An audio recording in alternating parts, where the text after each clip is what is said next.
Bonjour à tous, avec l'aide de Dieu, nous allons étudier le Rambam, le 19e chapitre des lois de Eidout, des lois relatives au témoignage. Dans le chapitre précédent, le Rambam nous a parlé des Eidim Zomemin.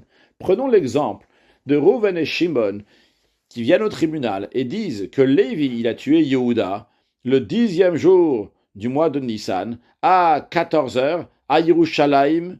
Et il y a Issachar et Zvulun, ils viennent, ils disent à Reuven et Shimon, ils disent, mais comment vous pouvez faire un tel témoignage alors que vous étiez avec nous à Babylone, ce jour-là, c'est impossible d'être à Yerushalayim.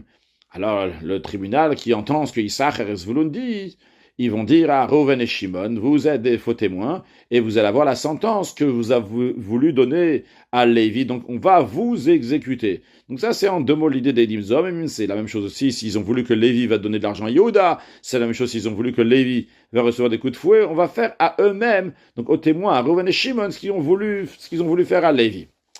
Per et Tisha Asar Halacha Aleph, Shnaim Sheidu ve'amru, deux témoins, Reuven et Shimon, qui viennent au tribunal pour témoigner en disant Bemizrach habira, du côté est, une bira littéralement, donc c'est un grand palais, on va dire ça par une grande résidence pour mieux illustrer la situation, une très très grande résidence, on va dire ça fait des kilomètres. Et ils disent du côté est de cette résidence-là, Aragzet Hanefesh, Lévi, il a tué Yehuda, tel et tel jour, Besha Plonit, à telle et telle heure.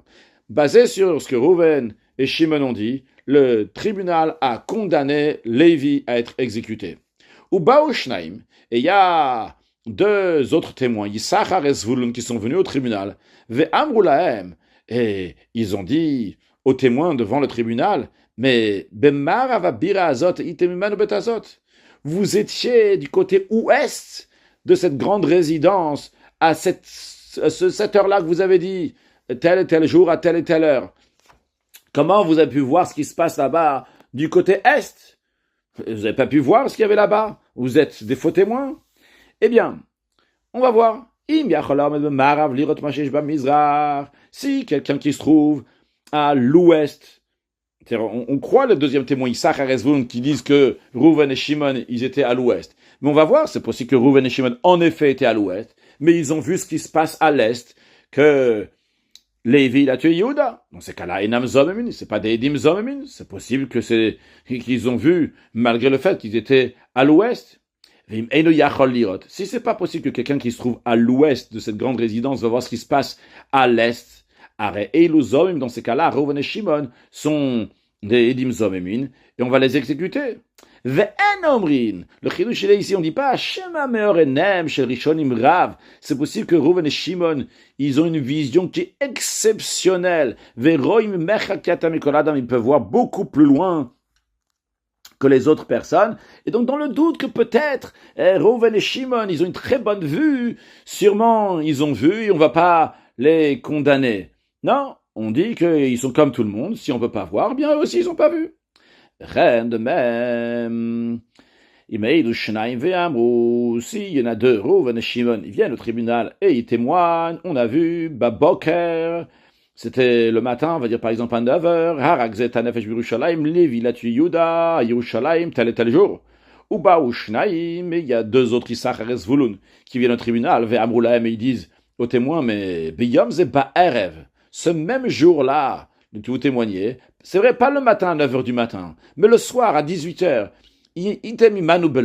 vous étiez avec nous à Lod, à notre bout d'Eretz Israël. Alors,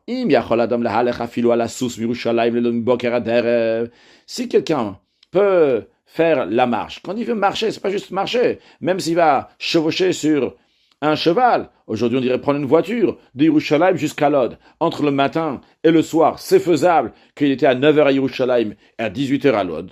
Dans ces cas-là, c'est pas des témoins qui sont zomim. Veimeno yachol, s'il peut pas, donc soit Yerushalayim à Lod, ou bien soit, évidemment, c'est un exemple.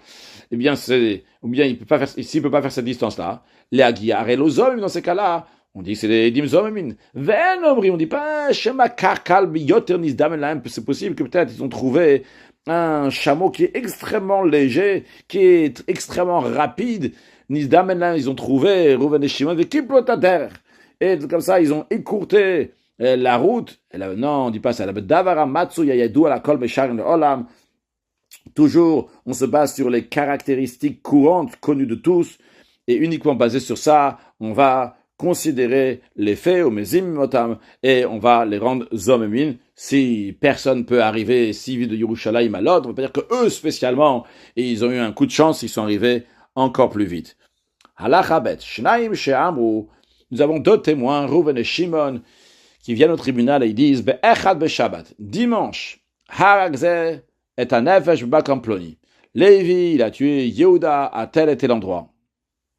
Et basé sur ce qu'ils ont dit, le tribunal il a dit, eh bien, on doit exécuter Lévi. Ou Baou Shnaim ve'Amru, il y a deux autres qui sont venus, ils ont dit, Beyamze, ce jour-là, Imanu eitem makamach. Vous étiez avec nous dans un endroit qui est très loin, c'est impossible à l'endroit que vous dites que vous avez vu que Lévi a tué Yehuda ce jour-là, mais vous étiez très très loin de là-bas. Et ils rajoutent, ils font encore un autre témoignage, c'est Issachar Rezun, c'est deux autres témoins. Il dit, Aval beyom shel achayomze. Mais, à savoir que le jour après, c'est-à-dire lundi, harago bevadai. Là, c'est avec certitude que Lévi, il a tué Yehuda. Donc, c'est Issachar Rezun, ont deux témoignages ici. Le premier témoignage, qui disent que Reuven et Shimon ne peuvent pas faire leur témoignage que Lévi a tué Yehuda dimanche. Ça, c'est une chose qui est sûre pour eux. Donc ça rend zomemim Reuven et Shimon. Puis il faut un autre témoignage. Je dis, c'est vrai que Lévi a tué Yehuda, ça s'est passé lundi. Ou encore plus. Même dans un cas où Issachar et Zvulun, ils disent, déjà bien avant, vendredi, ou même jeudi, déjà Lévi, il a tué Yehuda. C'est-à-dire, ce qui en ressort de ce que le Ram veut nous dire ici, c'est malgré le fait que le témoignage de Reuven et Shimon, eux, c'est des faux témoins. C'est vrai. Mais c'est vrai que aussi que Lévi, il a tué Yehuda. Malgré cela, celui qui a tué, Lévi qui a tué Yehuda, donc lui, Lévi, il va être mis à mort, c'est le Horeg. Il met d'avarishanim, c'est le premier témoin, donc avec les Reuven et Shimon, qu'eux, ils ont témoigné que Lévi l'a tué Yehuda, mais ils ont témoigné ça alors qu'eux-mêmes ils l'ont pas vu, vu que Issachar et Zvulun disent qu'ils l'ont pas vu. Eh bien, Reuven et Shimon et Lévi, ils vont être mis à mort. Lévi parce qu'il a tué Yehuda, et Reuven et Shimon parce que c'est des Mzomim, Shari Uzamu. Pourquoi Uzamu? Parce que au moment où ils ont témoigné, Shahara qu'il a tué, on n'avait pas encore condamné Lévi à mort. Donc on considère Lévi comme quelqu'un de vivant, en bonne santé, que tout va bien, et que eux, ils ont voulu qu'on va condamner Lévi, alors que eux, ils ne pouvaient pas faire ce témoignage. Et donc eux, Reuven et Shimon, vont être exécutés pour le faux témoignage qu'ils ont voulu faire pour condamner Lévi. Donc ça, c'est Davka, c'est uniquement si Lévi n'était pas encore condamné à mort. Mais dans un cas où il y a deux témoins Reuven et Shimon qui viennent au tribunal mardi, et qu'est-ce qu'ils témoignent? Ils témoignent sur le fait que Lévi a été condamné à tel et tel tribunal quand dimanche. Ou et il y a deux autres Issachar et Zvulun qui viennent et ils disent dimanche, vous étiez avec nous dans un autre endroit très loin, et c'est impossible, vous avez vu que Lévi a été condamné dans ce premier tribunal là-bas. Mais ce qui est oui vrai, c'est que que déjà vendredi, il a été condamné. Ou encore plus que ça, ils ont dit au Besheni Beshabbat, deuxième groupe de témoins, Issachar et Zvulun, ils disent que lundi, Lévi a été condamné. Je rappelle que Reuven et Shimon sont venus témoigner mardi que dimanche, Lévi a été condamné dans le tribunal. Et Issachar et Zvulun font deux choses. Premièrement, ils disent, vous, Reuven et Shimon, dimanche, vous étiez avec nous complètement ailleurs. Donc, racontez pas des histoires, vous étiez très loin de ce tribunal dans lequel Lévi a été condamné. Ça, c'est une chose que Issachar et Zvulun disent. Une deuxième chose que disent Issachar et Zvulun, c'est qu'en effet, Lévi a été condamné. Que ce soit vendredi ou que ce soit lundi. Mais le principe, c'est que le jour que Reuven et Shimon sont venus au tribunal, c'est mardi, Lévi avait déjà été condamné. Eh bien, le Rambam nous dit, En edim elu shozamu neragin. Ces témoins-là, Reuven et Shimon, qui ont fait la hazama, eh bien, ils sont devenus Ouzam, pardon, eh bien, eux, ils ne vont pas être exécutés, Charemi Kol Makom, parce que quoi qu'il arrive, en effet, au moment où ils ont témoigné, c'est-à-dire mardi, Gvarnik mardi de la Riga, Lévi était déjà condamné. Donc, ils ont voulu condamner quelqu'un qui est déjà condamné à mort. Donc, ils n'ont pas rajouté ici une sentence sur lui. La sentence était déjà là. C'est le même principe, la même loi, en ce qui concerne payer une amende. C'est-à-dire que s'il s'est avéré que les Rouven et Shimon, les Edim Zomemin, ils sont venus pour lui rendre passible d'une amende qui en fait il la doit déjà, ils sont exemptés de rembourser. Ça commence là. Baou Shnaim, si deux témoins, Rouven et Shimon, sont venus, Bishlish et Beshabbat, ils sont venus mardi, Ve'amro, ils ont dit, Be'echad Beshabbat, dimanche, Ganav Vetavach. Lévi, il a volé un bœuf ou un agneau, et après il a fait la shrita de ce bœuf et cet agneau. Venig Mardino, il a été condamné dans tel et tel tribunal d'un knas. En effet, le fait que pas seulement il a volé, mais en plus, il a fait la tvicha, il a fait la shrita, il a battu rituellement. Il doit payer 5 fois le prix du bœuf, et 4 fois le prix, si c'est un agneau, petit bétail, c'est 4 fois le prix. Donc évidemment, s'il doit rembourser l'agneau, le bœuf lui-même, ça c'est le keren, c'est le capital, ça c'est pas un knas, c'est mammon. Mais en ce qui concerne donc ce qui est rajouté, donc ça c'est un knas, c'est une amende. Comme nous avons expliqué à la fin du chapitre précédent, qu'un knas, c'est de l'argent que la Torah, elle dit que la personne, elle doit donner. C'est pas quelque chose que la personne est obligée de donner dans la logique comme Rouven qui a volé 100 euros de Shimon, qui doit lui rendre 100 euros. Ça c'est de mammon, c'est de l'argent. Mais quand c'est un knas, c'est oui de l'argent concrètement, mais c'est ça le critère et des lois d'un knas, d'une amende. Donc en tous les cas, on revient au cas qu'on est en train de dire ici. Nous avons donc Rouven et Shimon qui disent que Lévi a volé et il a été condamné de rembourser 4 fois ou 5 fois la somme. C'était donc dimanche. Ou Baou Shnaim. Et il y en a 2 qui sont venus, Issachar et Zvulun. Et après ils sont venus au tribunal. Ve'amru, ils ont dit, Be'echad Be'Shabbat, Imanu itemba comme Rachak. Vous, Rouven et Shimon, le dimanche, vous étiez avec nous dans un endroit très lointain. C'est impossible, vous avez vu le premier tribunal qui a condamné Lévi à payer 4 ou 5 fois.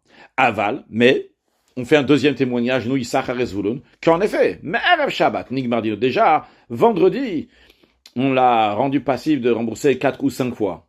Afilu amru beshein beshabbat ganavetava Nigmardino. Encore plus que ça, même s'ils n'ont pas dit vendredi, même si Issachar et Zvulun, ils ont dit que Lévi a été condamné juste hier, c'était lundi qu'il a été condamné à payer les 4 ou 5 fois plus. Et on rappelle donc que les témoins, Rouven et Shimon, sont venus mardi pour le condamner.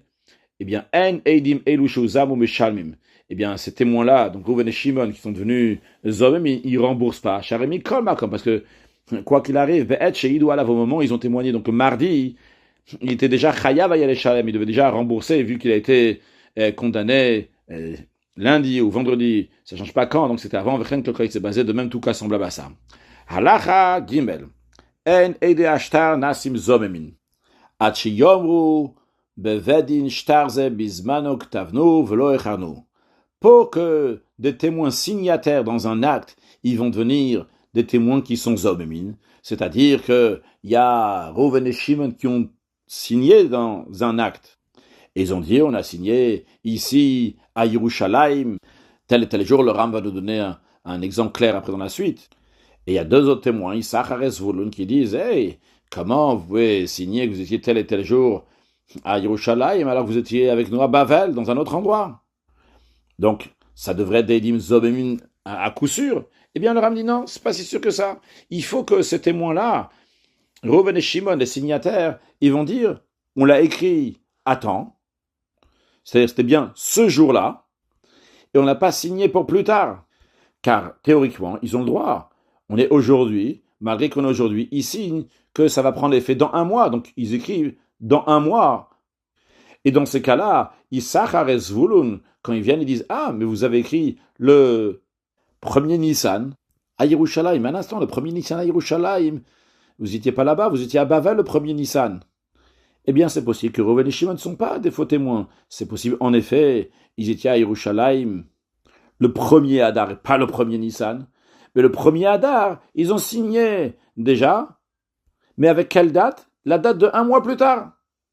Ce qui est permis. Donc c'est la raison pour laquelle on a besoin d'avoir une clarification des témoins. Pour être sûr que Issachar et Zvulun ont raison, il faut que Rouven et Shimon disent oui, en effet, on a signé ce jour-là à tel endroit, on était là-bas concrètement. Et on a signé la date du jour même. Et à ce moment-là, Issachar et Zvulun peuvent dire, ah, mais comment vous pouvez dire ça alors que vous étiez avec nous ailleurs. Avalim lo amrou, mais si les témoins, Reuven et Shimon, ne disent pas ainsi, qu'ils ont signé le jour même, à l'endroit même. Même s'il y a écrit sur l'acte qu'il a été fait le premier jour du mois de Nissan, et il y a écrit aussi qu'il a été écrit à Yerushalayim, et c'est vrai que le sens simple, comme on l'aurait compris, c'est que le premier Nissan, ils étaient à Yerushalayim. Et il y a Yisachar et Zun qui viennent et ils disent que ces signataires, ces témoins sur cet acte-là, Reuven et Shimon, ils étaient avec eux à Bavel, le Rosh Chodesh Nissan. A priori, on a l'impression que c'est des menteurs. Malgré ça, Ashta Kasher, l'acte, il est, oui, valable. Ve'aedim ksherim. Et les témoins, il reste toujours des témoins cachers qui peuvent faire de témoignages, et tous les témoignages qu'ils ont fait, entre-temps, on va dire que c'est toujours des bons témoignages. C'est pas des menteurs. Parce que chez F, cherché Icharo, Oktavo, parce que c'est possible qu'ils ont post-daté le document. Ils ont écrit pour un mois plus tard. Et lorsque ces témoins-là, Reuven et Shimon à Yerushalayim, le premier Adar, donc un mois avant le premier Nissan, ils ont écrit ce document là-bas à Yerushalayim, le premier Adar, et ils l'ont post-daté pour le premier Nissan, Nissan. Donc tant qu'eux-mêmes, ils n'ont pas dit qu'on l'a écrit à la date, on l'a signé à la date, eh bien on dit que peut-être ils l'ont post-daté. Mais non, Amrou, s'ils ont dit Bismanok Davnou, ils ont dit oui, on l'a écrit le jour même, c'est-à-dire on n'a pas écrit plus tard, on n'a pas écrit le premier Hadar pour le premier Nissan, on a écrit le premier Hadar pour le premier Hadar, et en effet, ils ont dit, on était à Yerushalayim le premier Hadar, puis Veuzamou, et ils étaient Zomemini. Il y a d'autres témoins, ils ont dit le premier Hadar, ils étaient avec nous à Bavel. On peut prendre l'exemple aussi qu'ils ont signé le premier Nissan, ils ont dit on était Yerushalayim, premier Nissan à Yerushalayim, et Yisachar et Zon, ils disent que le premier Nissan, vous étiez avec nous à Bavel. En tous les cas, il s'avère que c'est des menteurs. Parce qu'on fait confiance au deuxième groupe de témoins qui disent qu'ils n'étaient pas là-bas ce jour-là. Alors, le Ram nous dit, en ce qui concerne ces témoins-là, est-ce qu'ils vont être aptes pour pouvoir témoigner, et plutôt pour le témoignage qu'ils ont fait depuis la signature. Alors, il y a des témoins qui savent le jour qu'ils ont signé concrètement Al-Shtarzé sur ce document-là, ou bien qu'il y a des témoins qui ont vu ce document dans le passé avec la signature de ces deux témoins, Reuven et Shimon, Biyom Ploni, tel et tel jour. Eh bien, Kevan Sheuzamu, au moment où on va rendre Zom ces témoins-là, donc qui ont signé sur le document, Arenif Selole Mafrea, ils deviennent disqualifiés rétroactivement, Miyom Shenoda Shechatmu Al-Ashtar. Depuis le jour où il y a des témoins qui peuvent témoigner qu'ils ont signé sur le document. C'est-à-dire, encore une fois, même si ce n'est pas des témoins qui ont vu le moment où ils ont signé sur le document, mais qu'ils ont déjà vu ce document dans le passé. C'est-à-dire qu'on veut être sûr que ce document, il existe déjà avant aujourd'hui. Parce que comme on va voir dans quelques lignes, c'est possible que le jour même qu'ils ont témoigné au tribunal, le jour même, ils ont signé ce document-là, qui date depuis 10 ans, par exemple. Donc nous, on ne cherche pas à dire qu'ils sont disqualifiés rétroactivement sur tous les témoignages qu'ils ont fait dans, par exemple, les derniers 10 ans. Mais on revient à ce qu'on disait, que si en effet il y a des témoins qui ont déjà vu ce document auparavant, eh bien, ces deux témoins, Reuven et Shimon, sont disqualifiés rétroactivement. Parce que les témoins qui signent sur un acte, ils sont considérés comme des témoins qui ont été enquêtés, contrôlés au tribunal, au moment de la signature. Donc, et il s'avère que dès le moment de la signature, c'était des Rechaim, parce qu'ils ont transgressé sur l'interdiction de faire un faux témoignage. Mais s'il n'y a pas de témoins qui ont vu leur témoignage lorsqu'ils ont signé sur l'acte, Velora ou Ashtar, il n'y a aucun témoin non plus qui a vu dans le passé ce document Mikodem avant cela, donc on vient de le voir pour la première fois aujourd'hui. Ils deviennent disqualifiés uniquement quand ils témoignent au tribunal qu'en effet cette signature c'est bien leur signature, Ve'amru, et qu'ils ont dit Bismanok Tavnu, ils ont dit on l'a écrit le jour même, c'était Rosh Chodesh Nissan, et c'était bien Yerushalayim.